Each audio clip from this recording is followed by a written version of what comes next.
May I come in sir? Yes, come in. Rahul, তুমি? এটা তোমার কোম্পানি? হ্যাঁ, এটা আমার অফিস। আর তুমি না, আপনি বলুন। রাহুল, আমি তোমাকে শেষবারের মতো জিজ্ঞাসা করছি, তুমি কি আমাকে বিয়ে করবে, হ্যাঁ কি না? পূজা, আমি তোমাকে বিয়ে করবো না বলে মানা করছি না। আমি তোমাকে ভালোবাসি, আমি তোমাকে বিয়েও করব। কিন্তু আমার ব্যাপারটা বোঝো, আমি এখন কোনো ভালো জবও করি না। আমি তোমাকে খাওয়াবোই বা কি, আর তোমাকে রাখবোই বা কিভাবে? রাহুল, তুমি একবারের জন্য চেষ্টাও করছো না, না কোনো জবের জন্য অ্যাপ্লাই করছো, না তুমি নিজে কোনো বিজনেস করছো। আমি আর কতদিন আমার বাড়ির লোকের খোটা শুনবো বলো তো? দেখলে, এখনই তোমার খোটা দেওয়া শুরু হয়ে গেছে। আর বিয়ের পর যদি আমি কোনো ভালো কাজ বাজ না পাই, না জানি তখন তুমি আমাকে কত খোটা দেবে। রাহুল, আমি তোমাকে খোটা দিচ্ছি না। দেখো পূজা, আমি তোমাকে শেষবারের মতন বলছি, আমি তোমাকে এখন বিয়ে করতে পারবো না। এমন না যে আমি তোমাকে ভালোবাসি না, কিন্তু তুমি আমার কথা বোঝার চেষ্টা।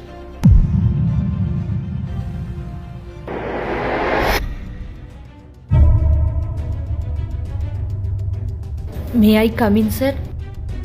ইয়েস।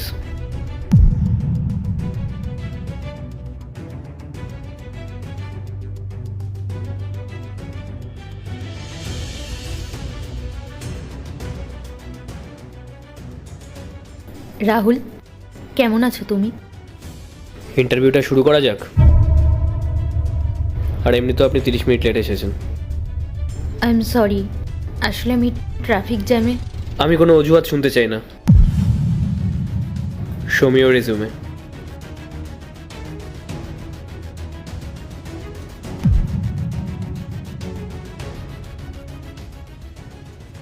আমি জানি তুমি আমার উপর রেগে আছো।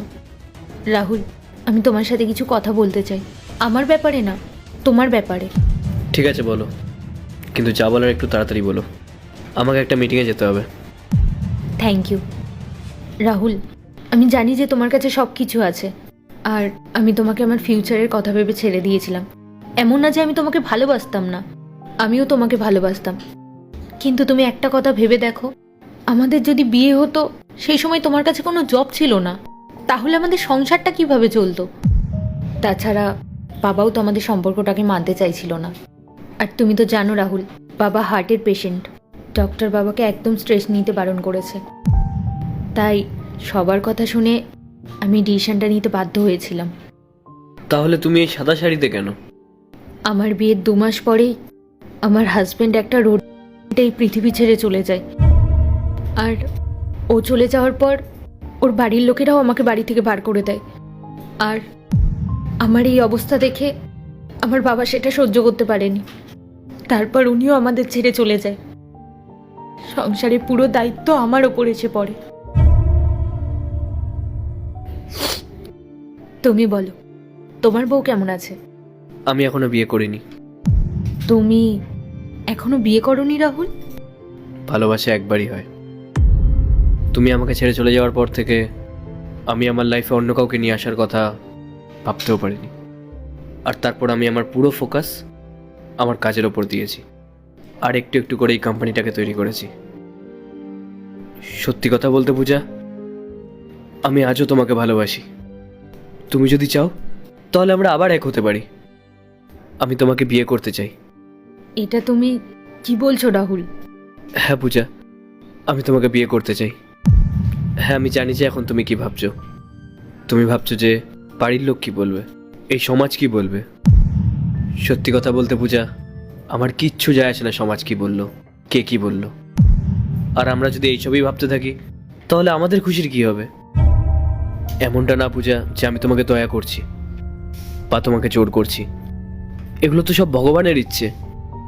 পূজা, একবার ভেবে দেখো, এত বছর পর আমাদের কেন দেখা হলো?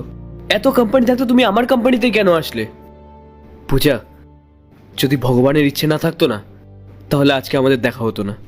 তুমি আমাকে আজও ভালোবাসো, কিন্তু রাহুল, তুমি আমার ব্যাপারে পুরোপুরি জানো না, তাই জন্যই হয়তো তুমি এই কথাগুলো বলছো। সবই তো আমি জানি, তুমি তো সবই আমাকে জানালে, আর কি জানবো? ঋষিতা, মা হয়েছে, বাড়ি যাবো তো। এই তো মা, হয়ে গেছে। তাড়াতাড়ি চলো, আমার খুব খিদে পেয়েছে। পূজা, তোমার মেয়ে আছে? হ্যাঁ, ঋষিতা ওর নাম। আমি তোমাকে বলেছিলাম না রাহুল, তুমি আমার ব্যাপারে সব কিছু জানো না, তাই জন্যই অত সহজে কথাগুলো বলে দিলে। আশা করি এবার তুমি বুঝতে পেরেছো আমি কেন বলেছিলাম সম্ভব নয়। আর এত কিছু হওয়ার পরে তুমিও হয়তো সব কিছু মেনে নিতে পারবে না। আসছি, চল। শোনো, আমি তোমার সাথে সাথে ওকেও অ্যাকসেপ্ট করছি। প্লিজ এবার না করো না। দেখো, আমি শুধু তোমার আর আমার কথা ভেবে বলছি না, আমি এই বাচ্চা মেয়েটার ফিউচারের কথা ভেবে বলছি। আমি ওর গার্জিয়ান হতে চাই। সত্যি রাহুল? হুম।